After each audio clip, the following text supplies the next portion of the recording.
quand tu as cherché à avoir cet emploi en radio, est-ce que tu peux nous reparler un petit peu de la démarche, de la maquette que Ouais. tu as créée, de comment ça se passe, sur quoi est-ce qu'il faut se concentrer? Imaginons que dans les auditeurs de principes fondamentaux, il y en a qui se disent, en fait, j'aimerais bien faire le métier d'Yann. Ça fait Ben, un petit moment qu'il nous en parle là, et il y a ça plein me de trucs gratte. qui me parlent.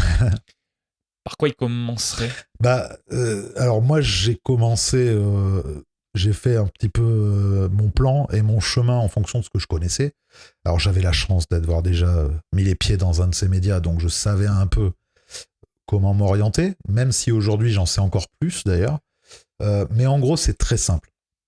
Quand on veut faire de la radio, soit on s'équipe un peu de matériel, comme moi je l'ai fait parce que j'avais l'argent, la dispo, on était en plein confinement, donc je m'étais dit, je m'entraîne un peu comme ça aussi.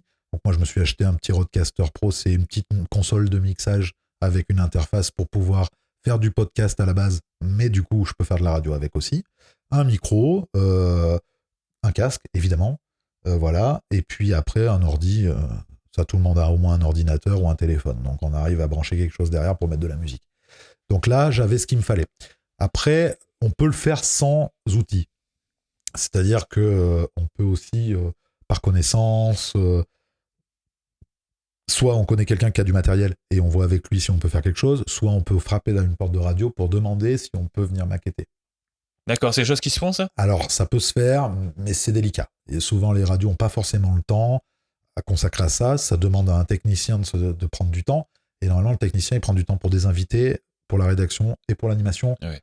Et les promos, tout ça, les pubs. Mais pas pour les gens de l'extérieur. On peut pas arriver, bonjour, je voudrais faire une maquette chez vous. Mais si on connaît un peu, on peut essayer. Sinon, l'idée, c'est de s'acheter un petit enregistreur. Au moins un truc sur lequel on va pouvoir mettre deux pistes, une voix et une musique.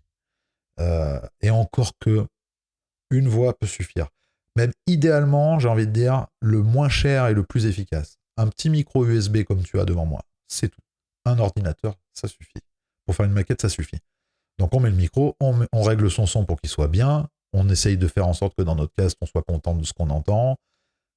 Attention, petit warning, on sera forcément pas content.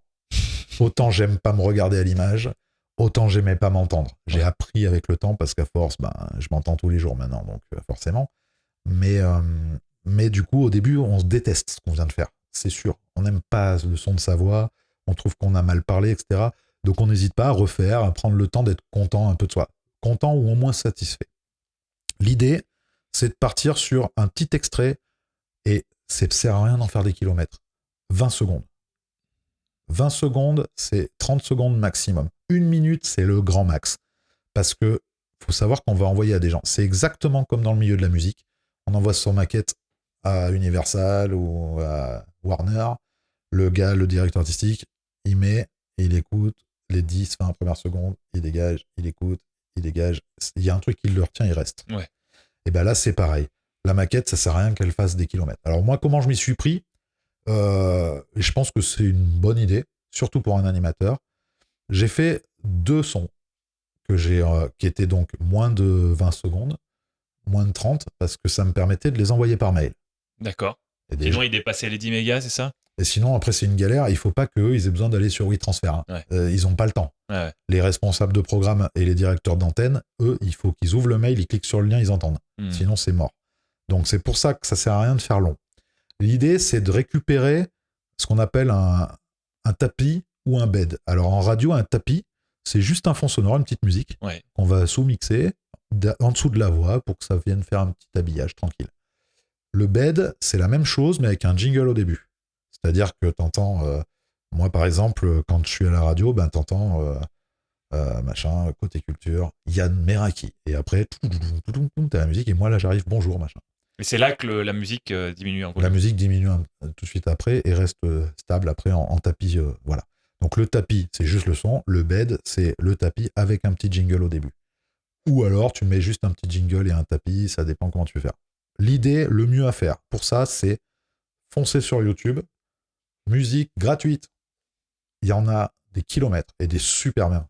J'en ai déjà récupéré quelques-unes et il y en a que beaucoup utilisent sur des petites vidéos YouTube, des choses comme ça. Donc s'il y a une musique qui interpelle, dites-vous une chose, c'est que je suis sur YouTube, donc le gars, sa musique est libre de droit. Sinon, la vidéo, elle passe pas. Donc c'est ça qui est bien. Musique libre de droit, on va dans les petites notes, on regarde, hop, il met le nom en général, tac, on sait où aller. Ce gars-là, l'artiste, il en aura fait pléthore. Donc allez sélectionner les petites musiques qu'on aime bien. Attention, pas de chant, parce qu'on va parler par-dessus. Et voilà, donc vraiment de l'instrumental et pas de violence, pas de black metal, machin, parce que c'est pas de trucs qui vont attirer l'oreille. Ouais. Le but, c'est qu'on entende ce qu'on va dire. Ouais. Donc il faut un truc vraiment crème, quoi, qui glisse tout seul. Donc on cherche sa petite musique, on en prend plusieurs, on sélectionne, on en prend une, on balance le tapis. Tout de suite après, on s'écrit un petit texte de sommaire. La meilleure façon de le faire, c'est d'aller écouter les sommaires que les gens font sur les radios. Et donc, on écoute un petit peu le type de sommaire. En général, c'est bonjour à toutes et à tous. On est tel jour, on fête les intels, c'est l'anniversaire de Bidule, j'en sais rien. Une petite actu sympa et solide si on l'a. Et puis après, allez, on est ensemble jusqu'à telle heure. On va jouer ensemble à tel jeu. On va aller dans tel coin pour telle activité, machin. On vous parlera de tel événement à tel endroit et vous retrouvez notre invité mystère, etc. Donc moi, j'avais décidé de faire un drive, un 17-19. Donc je suis arrivé, bonjour, il est 17h, vous êtes sur... Et là, tu cites soit le nom de la radio que tu vises. Moi, j'avais dit, vous êtes sur LPM, puisque LPM Cast, c'est le nom de mon auto-entrepreneur production, de futurs podcasts, ou de voix off que je fais déjà. Et donc, du coup, j'avais dit, voilà, on est sur LPM, c'était le nom de ma radio, c'est neutre. Eux, ils savent pas ce que c'est, donc on y va. Et le mieux, c'est de mettre la radio qu'on vise. Ouais. Et d'avoir même, si on peut, le tapis de la radio, l'habillage de la radio qu'on vise. Là, c'est top. Si on peut, c'est vraiment bien. Sinon, on fait un habillage classique. Donc moi, j'ai pris musique gratuite. Bonjour, machin. Vous êtes sur LPM, il est 17h, on est ensemble jusqu'à 19h. On va jouer ensemble, machin et tout. Et notre invité à 18h, ne le manquez pas, c'est Yann. Il a 40 ans, il veut revenir faire de la radio. Il va nous expliquer le pourquoi. D'un seul coup, ce déclic lui arrive, il a envie de revenir au micro, il nous raconte tout ça à 18h. C'est assez fun parce que je me mettais moi-même en scène à partir de l'invité et je me décrochais du personnage. Et ça leur a plu. Ouais. Et donc ça dure même pas 20 secondes. Hein, oui. Parce que ça va très vite, il n'y a pas grand-chose à dire. J'ai fait le même pour des matinales où j'ai ciblé là, pour une matinale ailleurs, où j'ai carrément été sur le site de la radio parce que là, je répondais à une annonce. Donc j'ai été sur le site de la radio, j'ai regardé comment était faite leur matinale et j'ai annoncé leur rendez-vous. Ce qui fait que quand j'ai envoyé, le mec m'a rappelé en disant « Tu viens ?» Et j'ai dit « Bah non, c'est trop loin. » Mais j'avais tenté pour voir. Et je savais déjà que j'allais acheter France Bleu à ce moment-là. Ah oui. Mais je l'avais envoyé parce que je voulais voir si ça allait marcher, quoi. Et donc, ce qui marche bien, c'est renseignez-vous sur quel est le programme dans la radio que je vise. Plus c'est personnalisé, plus il y a de chances que ça impacte. Si on ne sait pas grave. On fait un truc très classique. Du jeu, des actus sympas et fun, un événement, un invité, de telle heure à telle heure, tac, tac, et hop, et tout de suite, on enchaîne avec une musique. Donc, par exemple, tu finis, machin, et l'invité à 18h, il sera là. Tout de suite, on écoute, machin, avec truc. Et là, si possible, caler l'intro. C'est-à-dire que prendre l'intro du disque, ça sous-entend je lance, et je termine de parler avant que le chanteur démarre. Si on peut faire ça, parce que caler une intro, plein de fois en radio, on va avoir ce moment où on est pris par le temps, et on n'a pas 20 secondes, parce qu'on va se décaler, et notamment sur des radios de réseau comme nous, où par exemple à 10h du mat ou à 11h, eh bien, il faut qu'on raccroche sur Paris. Et ça, c'est timé. C'est-à-dire Paris, ils nous attendent pas. Ils n'écoutent pas pour savoir si les 44 ont terminé de parler. J'imagine. Donc du coup, ils envoient à pile, quoi. Et nous, on sait qu'on doit envoyer. Donc, il faut qu'on gère le temps. Et souvent, j'ai pas 20 secondes, mais je sais que, par exemple, l'intro du prochain disque, il y en a 16 dedans. Bon, ça suffit. Sur l'intro, je vais commencer à dire qu'on va retrouver les infos, patati, patatouin, et tout de suit, on écoute, machin, bidule, je me tais, il part.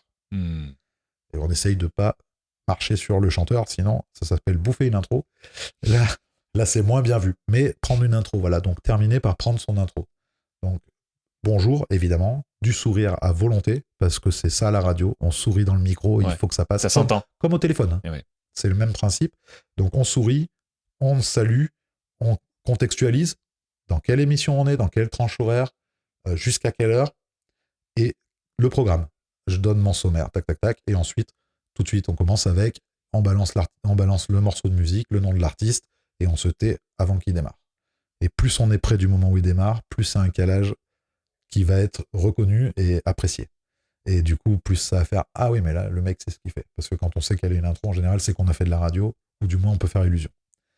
Donc, ça, c'est un petit extrait de 20-30 secondes sur un sommaire, et on envoie ça.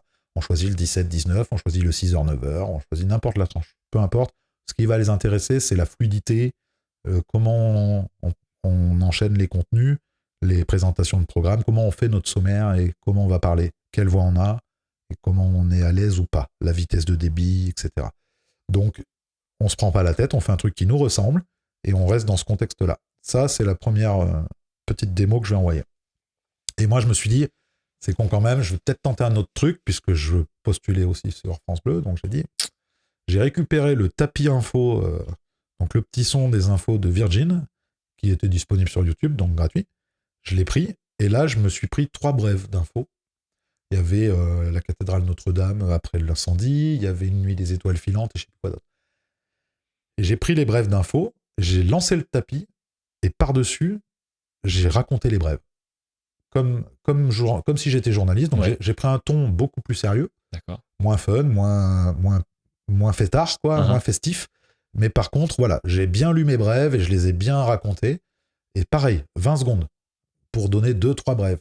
Parce que dans notre émission, on va être amené en tant qu'animateur à donner 2-3 brèves comme ça, du style tiens, je vous ai pas parlé tout à l'heure, demain, à tel endroit, il y aura tel truc, tel événement, il va se passer ça, comme ci, comme ça, comme ça, comme ça. Et bien ça, ils l'ont percuté dans mon truc de brève un peu que j'avais fait. Et c'est ça qui m'a fait rentrer chez Bleu. C'est pas forcément mon sommaire, c'est les 3 brèves. Ils ont adoré parce que c'était pro, quoi, en fait. Ça sonnait pro et ça marchait.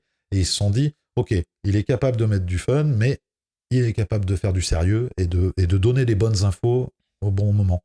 Donc j'avais écrit 3 brèves et puis voilà. Donc, et t'as envoyé les deux, ces j'ai deux envoyé extraits les deux en même sons, temps? ouais, Ah oui, d'accord. en même temps. Voilà, en mettant dans le corps de texte de mon mail une sorte de mini lettre de motive en expliquant voilà, j'ai envie de revenir à la radio, patati. Ou alors, pour celui qui n'en a jamais fait, je souhaite faire de la radio. Voilà, j'ai envie de partager avec le public. Moi, je commence toutes mes lettres de motive pareil. Elles sont toutes identiques là-dessus. D'ailleurs, la nouvelle que j'ai refait, parce que même au sein de la même boîte, on est toujours obligé des fois de repostuler sur des choses. Et donc là, pour le coup, j'avais refait une lettre de motivation. Et puis, par exemple, je peux donner au moins la première phrase, mais tu vois, par exemple, accompagner une tranche de vie des auditeurs, échanger, informer et partager de la bonne humeur, telle est la mission que j'ai décidé d'accomplir. C'est tout bête, mais voilà. Après, c'est pourquoi je sollicite un poste d'animateur dans votre radio. Parce que c'est ça la vraie motivation au départ. Vouloir faire de la radio, c'est bien, mais c'est pas vouloir faire de la radio, c'est vouloir accompagner une tranche de vie des auditeurs, leur donner de l'info, échanger avec eux, c'est le top quand on peut les avoir en ligne, et surtout leur apporter de la bonne humeur. Parce que c'est ça notre métier d'animateur. C'est échanger, apporter une info et vraiment les accompagner, voilà, sur un moment. Ça va durer 10 minutes, 5 minutes pour certains, pour d'autres, ils vont rester 2 heures. Mais c'est ça l'idée. Et l'idée, c'est pas je veux faire de la radio. C'est j'ai envie d'utiliser la radio pour partager avec les gens. Ouais. Et c'est là qu'est la clé. Donc, petite lettre de motive avec, voilà, petite phrase comme ça. Moi, j'avais une phrase dans ce style-là. J'ai pas envoyé de lettre de motivation parce qu'à cette époque-là, quand je repostulais, ça m'embêtait complètement d'envoyer de lettre de motive, d'en refaire d'ailleurs. J'aime pas ça. Je trouve que c'est faux. Parce que c'est facile d'écrire. Mais je trouve que si on veut les vraies motivations d'une personne, il faut l'échanger avec elle. C'est pour ça que d'ailleurs, le responsable des programmes qui m'a fait rentrer chez France Bleu à Clermont m'a fait venir, on a discuté pendant 1h30. En partant, on se serrait la main, je revenais la semaine prochaine pour démarrer une semaine où j'allais me former aux outils. Et le dimanche, j'étais à l'antenne. Il ne m'a pas essayé. Ouais. Il y en a d'autres qui vont nous essayer. D'accord. Ça dépend des gens. Mais lui, il ne m'a pas essayé. Lui, on a discuté, il a eu mes motivations. Il a compris. La lettre, on s'en fout. Et donc, quelques mots dans le mail et surtout les 2 démos. Une démo d'un sommaire d'une émission. On rentre dans le début d'une émission, comment vous allez accueillir un petit peu les auditeurs. Et puis, 2-3 brèves pour aller, on va dire, dans le contenu, pour montrer comment on est capable d'exposer du contenu, parler avec des gens. Et voilà. Et alors, ceux qui ont fait du théâtre ou de la comédie, ils s'en sortiront un peu mieux que les autres parce que l'impro a une énorme part en radio. Ouais. On en parle peu au départ parce qu'il y a beaucoup de gens, et notamment les cadres, qui n'aiment pas qu'on improvise. Et pour autant, si on le faisait pas, souvent, ça serait blanc à la radio. Ouais. Parce que quand on est enfermé dans quelque chose sans être capable d'improviser, s'il y a un trou, on peut pas le combler. Donc l'impro, c'est important. Être capable de parler de tout. Voilà. Ou même d'être capable des fois de parler pour ne rien dire. Mais bon, pour ceux qui voudraient se lancer, effectivement, trouver avec votre ordi, un petit micro, tac, en USB sur l'ordi, ils en font des pas chers maintenant et ça marche bien. On se câble. Même, j'ai envie de dire, au pire des cas, mais ça, c'est vraiment pas chouette, mais on peut essayer avec le micro de son casque, mais ça, je suis pas chaud parce qu'on va quand même démarcher une radio. Donc, ils savent qu'on n'a pas le matos, mais quand même. Donc, l'idée, c'est quand même d'avoir une qualité de son propre. Donc, on se fait aider si on a besoin. Un micro branché sur l'ordi, on enregistre sa voix, tac, ensuite, on met le tapis, ou alors on se met le tapis pour l'entendre parce que ça peut nous aider à se mettre dans l'ambiance. Et puis, après, on remixe un peu les deux pour que la musique soit pas trop forte, qu'on entende bien la voix. Et puis voilà. Quand on est content, on fait son fichier en Wave ou en MP3 et on l'envoie. Quand tu dis tu mixes ton son, tu le fais sur quel logiciel ? Alors il y a plein de logiciels qui marchent bien, gratuits. Moi je suis sur Reaper par exemple. Audacity est un super logiciel qui marche bien, très utilisé en radio, beaucoup de radios l'utilisent. D'accord. Moi j'ai pris Reaper parce que Audacity je le trouvais pas au moment où j'en avais besoin et j'ai pas eu envie de chercher, j'ai pris Reaper. D'accord. Mais voilà, n'importe quel logiciel en fait un peu de traitement de son qui sont assez faciles d'accès. Je crois qu'Audacity est même encore plus facile que Reaper, il me semble. Mais voilà, après, je pense qu'il doit y avoir même encore plus simple que ça. Bon, mais ça donne déjà des pistes. Avec un Mac GarageBand. Qui est déjà installé. Il est déjà dedans. Tac, la première piste, elle y est déjà. On se câble, c'est le micro. Bon, ben, on le fait. Après, on prend sa musique, on la glisse avec la souris. Et puis après, on fait les niveaux. Et on s'embête pas avec à gauche à droite. Hein. Mono, les gars. C'est de la radio. Mono. Non, c'est important de le dire parce que c'est vrai que la stéréo, ça peut vite poser des gros problèmes. Et alors que c'est un terme, je veux dire, qu'on entend tout le temps. Et donc, on se dit, ça doit être mieux. Sauf que quand on ne sait pas au début, voilà. Le problème de la stéréo, pour ceux qui connaissent un peu, il y a un petit problème de phase des fois. Et on peut se retrouver avec beaucoup de bruit parasite. C'est pas une bonne chose. Et non, mono. La radio est en mono. Hein, donc, faut pas s'embêter avec ça. La voix, tac. La musique, tac. Tout droit. Et on calcule le volume entre les deux, on y va. Bon. Super, comme ça, moi, si donc, si pas vous plus voulez de 20 vous lancer, secondes l'extrait, pas plus de 30, allez. Si vous voulez faire 30, vous pouvez, mais au-delà quand on commence à toucher la minute, ça devient très long et ils l'écouteront pas en entier. De toute façon, faut pas se leurrer, ils vont écouter 10, 15 secondes. 20, s'ils voient que... Moi, les miens faisaient 19 précisément. Et, parce que je voulais pas qu'ils fassent 20. Et l'idée, c'est que 19, ils sont partis, le temps que le jingle part, enfin le début de la musique, tac, je dis bonjour, bon ça ok, ils écoutent. En fait, ça va se finir, ils n'auront pas eu le temps de zapper. Parce que c'est déjà 20 secondes, ça va vite. Je pense que 20 secondes, c'est le bon timing.